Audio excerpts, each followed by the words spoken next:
um dia. Hoje, notícia de última hora, um dia histórico para os Estados Unidos, Israel e o mundo. Os Estados Unidos bombardeiam o Irã.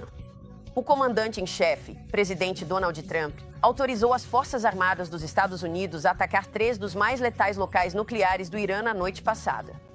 Não temos conhecimento de vítimas humanas, mas a infraestrutura nuclear do Irã parece ter sido gravemente danificada na maior ação já vista de bombardeiros B-2 Typhoon, incluindo a destruição total do mais importante local de enriquecimento de urânio do Irã, Fordo, construído no subsolo das montanhas iranianas.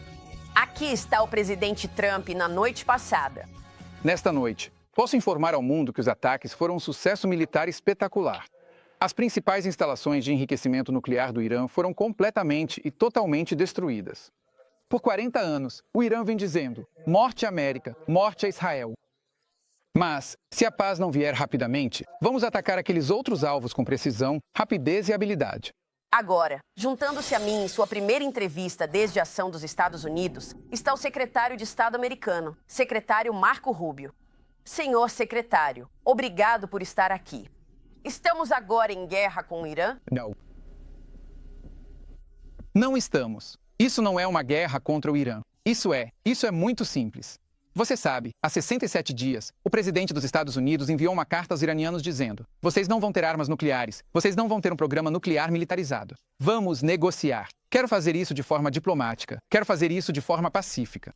Eles enrolaram, tentaram enganá-lo, como fizeram com todos os presidentes americanos nos últimos 35 anos. O presidente disse: se não chegarmos a um acordo, que era o que ele queria, vou ter que lidar com isso de outra forma. E foi isso que ele fez ontem à noite. Lidou com a situação de forma diferente. Mas essa foi uma escolha iraniana. Nós não fizemos essa escolha. Eles fizeram. Ao tentar enrolar Donald Trump, eles cometeram um grande erro. E o presidente Trump agiu ontem à noite. E eu acho que o mundo hoje está mais seguro e mais estável do que estava há 24 horas. E vários desses países que estão divulgando declarações nos condenando, em particular, todos concordam conosco que isso precisava ser feito. Eles têm que fazer o que precisam por, você sabe, questões de relações públicas. Mas as únicas pessoas no mundo que estão insatisfeitas com o que aconteceu no Irã ontem à noite são o regime iraniano. Você ouviu algo de alguém no Irã e está esperando retaliação? Bem, se eles retaliaram, será o pior erro que já cometeram. Olha, podemos entrar e sair do Irã quando quisermos. Fomos lá ontem à noite. O presidente enviou nossas forças militares do outro lado do mundo. Entraram, realizaram a operação, saíram. Nenhum tiro foi disparado contra nós. Eles nem sabiam o que tinha acontecido. Quando saímos, os aviões já estavam fora do espaço aéreo deles antes mesmo de começarem a perceber que tinham sido atingidos. Então, seria um erro terrível se o Irã retaliar, mas esse não é o nosso objetivo. Nós não estamos declarando guerra ao Irã, não estamos procurando guerra com o Irã. Mas se eles nos atacarem, acho que temos capacidades que eles ainda nem viram. Seria um erro terrível da parte deles. E, sinceramente, não é o que esperamos ou desejamos. O que queremos agora é garantir que o Irã nunca tenha armas nucleares. Se o que eles querem é um programa nuclear civil, onde tenham usinas como muitos outros países do mundo têm, eles podem fazer isso. Esse é o acordo que foi oferecido a eles, eles rejeitaram. Eles nos enganaram, ou tentaram. Não responderam às ofertas. Eles sumiram por 10 dias. E agora, você sabe, tivemos que agir. O presidente precisou tomar uma atitude como resposta. E a resposta incluiu ambiguidade estratégica. Você pode nos explicar o plano em termos de como ele foi enganoso, não permitindo que os iranianos entendessem o que realmente estava acontecendo? Bem, ultimamente, quando fazemos essas coisas, é porque nos importamos com a segurança e proteção das nossas tropas, dos nossos aviadores e de todos que apoiam essas missões. Então, você sabe, obviamente o elemento surpresa é importante em táticas militares. Neste caso em particular, agora, eu não acho que os iranianos ou qualquer outra pessoa deveriam ter ficado com qualquer dúvida. O presidente disse muito claramente: temos 60 dias para avançar em um acordo, e se não conseguirmos, vou lidar com isso de outra forma. Mas em relação ao que as pessoas chamam de engano, surpresa e coisas desse tipo, o essencial disso não é o SUS, a missão seria bem sucedida de qualquer forma. O essencial disso era proteger nossos militares, homens e mulheres, que estão em perigo ao realizar essa missão. Essa é a parte mais importante. E eles entraram, fizeram o que precisavam fazer com precisão e habilidade que nenhuma outra força militar no mundo consegue, e foram embora. E eles já estavam bem fora do espaço aéreo iraniano antes mesmo do regime perceber o que tinha acontecido. E esse era o objetivo aqui, e ele foi alcançado. Você sabe, esses aviões vieram do outro lado do mundo e ninguém sequer. Eles estavam lá, ninguém os viu chegando. E isso é um grande mérito do Pat Exet, do general Caim, do general Kurila e, obviamente, do nosso comandante-em-chefe por terem conseguido realizar isso. Bem, o presidente disse recentemente em uma postagem que sabe onde o líder supremo está escondido. mas que ainda não estava pronto para eliminá-lo. O que você pode nos dizer sobre suas expectativas em relação à mudança de regime no Irã? Bem, esse certamente não é o objetivo do que estamos fazendo aqui. O objetivo está declarado de forma muito clara na carta que o presidente enviou ao líder supremo há cerca de 67 dias.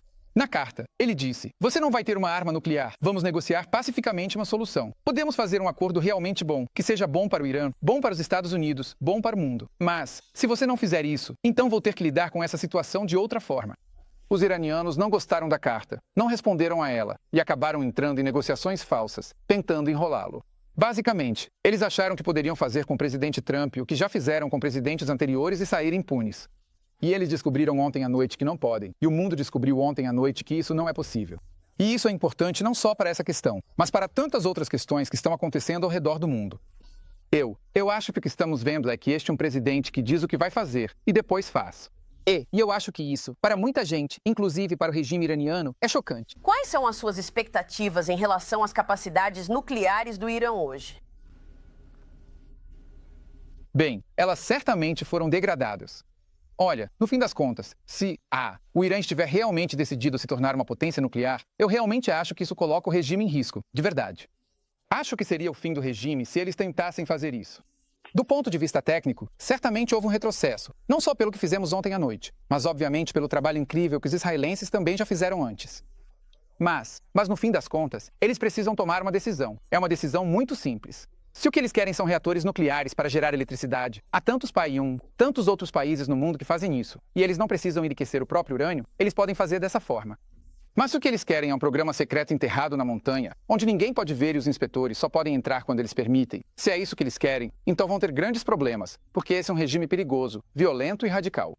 Não com o povo iraniano, não temos problema. Nós não atingimos o povo iraniano ontem à noite. Nós atingimos instalações nucleares. E se o que eles querem é algum programa secreto que não se parece em nada com os programas nucleares civis ao redor do mundo, que parece muito mais que estão tentando construir uma bomba, eles vão continuar tendo problemas, não só conosco, mas com muitos outros países do mundo. Problemas como quais? Cadins. Com os problemas que eles estão enfrentando agora. Escuta, por que temos bases na Arábia Saudita, no Kuwait, no Catar e nos Emirados Árabes Unidos? Todas essas bases estão lá para ajudar a proteger esses países do Irã. Porque o Hezbollah existe. Por causa do Irã. Porque o Hamas existe. Por causa do Irã. Como os Houthis existem. Por causa do Irã. Quem construiu os IADS que mutilaram e mataram soldados americanos no Iraque? Irã. Eles estão por trás de todos os problemas nessa região. Todos. Eles são a fonte. A única fonte de instabilidade em todo o Oriente Médio, e o mundo tem pagado o preço por isso há mais de 40 anos. Imagine essas pessoas tendo uma arma nuclear. Só uma. Apenas uma arma nuclear, ou até mesmo a capacidade de cônjuge estar à beira de ter uma arma nuclear. É isso que o mundo estava enfrentando. Isso é inaceitável. O presidente Trump fez um favor ao mundo ontem à noite, e agora o Irã deveria meio que acordar. O regime iraniano deveria acordar e dizer: ok, se realmente queremos energia nuclear em nosso país, existe um jeito de conseguir isso. Essa oferta ainda está de pé. Estamos preparados para conversar com eles amanhã e começar a trabalhar nisso. Steve Witkoff viajou extensivamente pelo mundo tentando fechar esse acordo com eles, mas eles fazem muitos jogos. Eles fazem jogos demais e agora descobriram isso. O presidente já disse, muitas vezes, nada de armas nucleares, mas o objetivo final também é não ter armas biológicas, químicas, nada de drones, nada de guerra por procuração. Você acredita que os iranianos vão seguir isso e, vocês vão alcançar o objetivo final de sucesso aqui, a longo prazo? Bem, eu não sei o que eles vão decidir fazer a seguir. Se eles forem racionais, acho que percebem, sabe? Se o que eles querem é um país com programa de energia nuclear, eles podem ter isso. Quero dizer, nós, sabe, muitos países ao redor do mundo. Eu não gosto do regime, mas não estamos aqui para mudar regime. Nosso foco é a segurança e proteção dos Estados Unidos. Então essa é uma escolha que eles vão ter que fazer. Espero que eles estejam sendo racionais nas decisões que tomam. Mas acho que o mais importante é que eles percebam que, olha, o jogo acabou, certo? Eles enganaram o mundo por mais de 40 anos com essas conversas sobre energia nuclear, sabe, adiando as coisas. Eles conseguiram um acordo absurdo com o John Kerry quando ele era secretário de Estado no governo Obama, onde receberam bilhões de dólares e, aliás, concordaram com algo que permitiu que continuassem desenvolvendo sua capacidade de mísseis e patrocinando o terrorismo. Eles vêm enganando o mundo há mais de 40 anos, mas não vão enganar o presidente Trump. E descobriram ontem à noite que, quando ele diz que vai fazer algo, ele faz mesmo. Ele não quer fazer isso. Não é a primeira escolha dele, mas é a única opção. Essa foi a única opção que o regime iraniano nos deixou porque eles jogam demais. Eles usam a diplomacia para se esconder e confundir. E acham que podem ganhar tempo. Acham que são espertos. Mas não são. E eles não vão se safar dessas coisas. Não com o presidente Trump. Os europeus têm sido ineficazes praticamente durante todo esse conflito nas últimas semanas. Quais são as suas expectativas em relação aos nossos parceiros e aliados na Europa? Olha, eu acho que os europeus, especialmente os alemães, os franceses e os britânicos, deixaram muito claro que o Irã não pode ter armas nucleares. Na verdade, acho que os franceses, pela primeira vez, até se adiantaram mais e disseram que o Irã nem pode ter capacidade de enriquecimento. Existem sanções em vigor sobre o antigo SCOPUA, do qual nós não fazemos mais parte, mas eles ainda fazem, e o Irã está em completa violação, certo? Então, esses 3 países precisam tomar uma decisão até, no máximo, outubro deste ano sobre se vão ou não restabelecer as sanções contra o Irã, acionar o mecanismo de retorno automático, e nós os incentivamos a continuar pressionando nesse sentido, porque isso é mais uma forma de pressão. Então, é claro, esses são nossos aliados e parceiros com quem trabalhamos de perto em várias questões ao redor do mundo. E eu acho que eles têm em mãos uma ferramenta de pressão muito poderosa sobre o regime iraniano, que são as cláusulas de retorno automático previstas no antigo SCOPUA.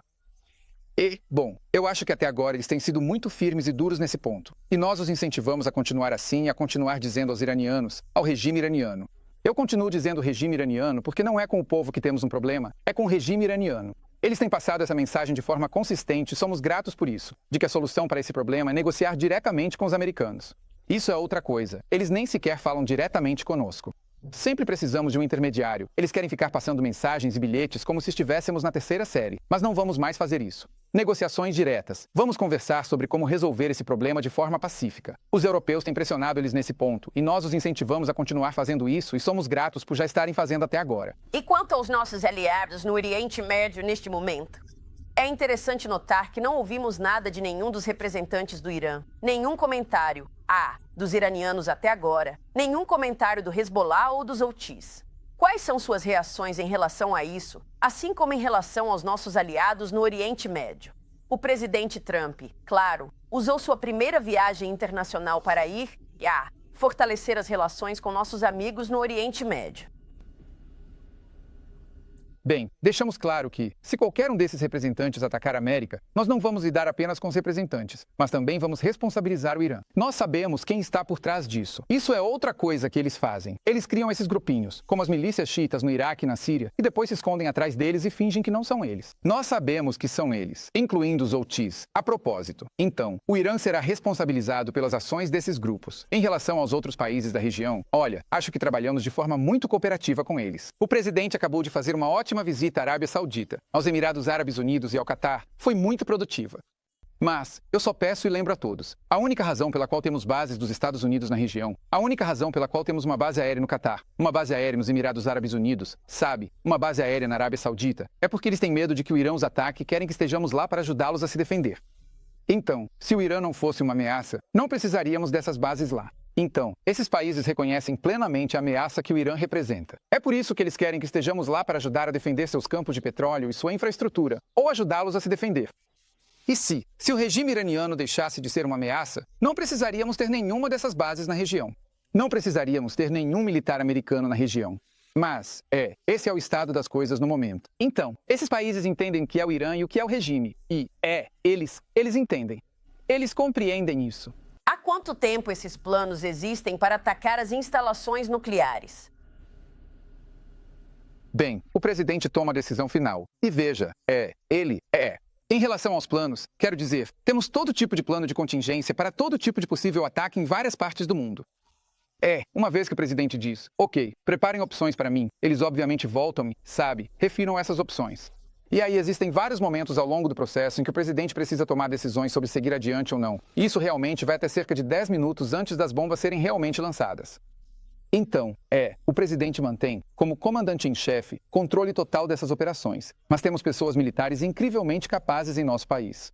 A operação de ontem foi extraordinária, realmente extraordinária. Obviamente, há elementos disso que nunca serão compartilhados publicamente. Mas basta dizer que não existe nenhum país no mundo que consiga fazer o que os Estados Unidos fizeram na noite passada, graças ao nosso incrível exército, liderado pelo nosso comandante em chefe. E eu acho que muito do mérito vai para o Pat Exit, nosso secretário de defesa, que fez um trabalho fenomenal ao gerenciar esse processo. E, obviamente, até os aviadores e outros que conduziram essa operação. Foi impecável, foi perfeito, foi executado com uma habilidade extraordinária. E eu acho que demonstra, as capacidades que temos, que nenhum outro país no mundo tem nada nem remotamente parecido.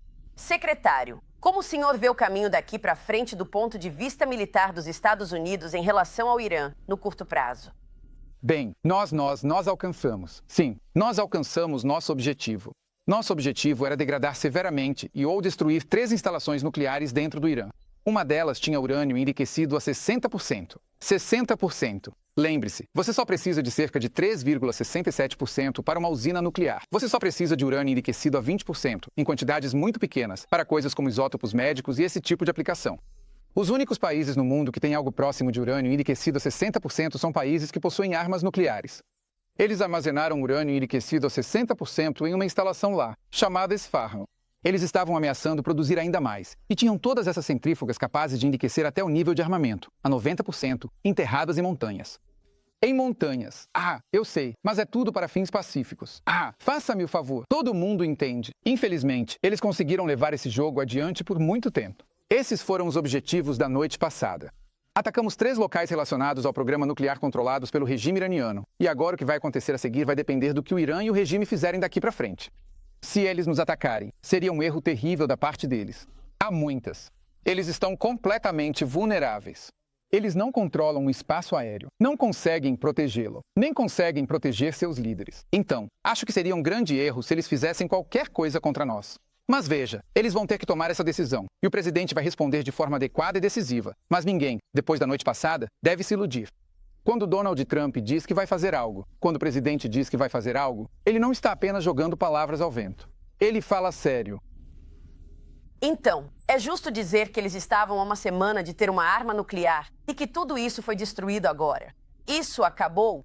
Acho que é. Acho que é justo dizer que eles têm tudo o que precisam para fabricar uma arma nuclear. Óbvio. Eles têm a capacidade de enriquecimento. Têm urânio altamente enriquecido em quantidade suficiente para fazer pelo menos 9 ou 10 bombas. Tudo o que eles precisam fazer é passar alguns dias enriquecendo de 60% para 90%.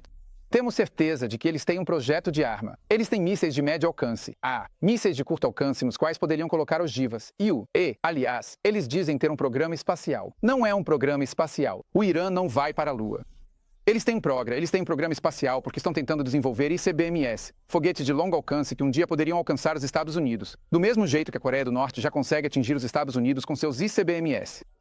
É nisso que eles estão trabalhando. Eles já têm todas as peças necessárias para ter uma arma nuclear. Tudo isso. Tudo que falta é apertar botão. Mas em termos de tudo que você precisa, todas as estruturas, toda a ciência, tudo isso, eles já têm tudo pronto. Agora, nem tanto. E é por isso que fizemos um grande favor ao mundo. Ou todos nós acordaríamos um dia, em menos de uma década, em um mundo onde clérigos xiitas radicais controlam armas nucleares capazes de alcançar não só o Oriente Médio, mas toda a Europa e, potencialmente, a costa leste dos Estados Unidos. Esse é um risco inaceitável. De jeito nenhum deixaríamos isso para as próximas gerações. Secretário, última pergunta aqui. O senhor espera que o Irã tente fechar o Estreito de Hormuz para tentar interromper o transporte de petróleo pelo mundo? Bem, eu encorajaria o governo chinês em Pequim a ligar para eles sobre isso, porque eles dependem fortemente do Estreito de Hormuz para o seu petróleo.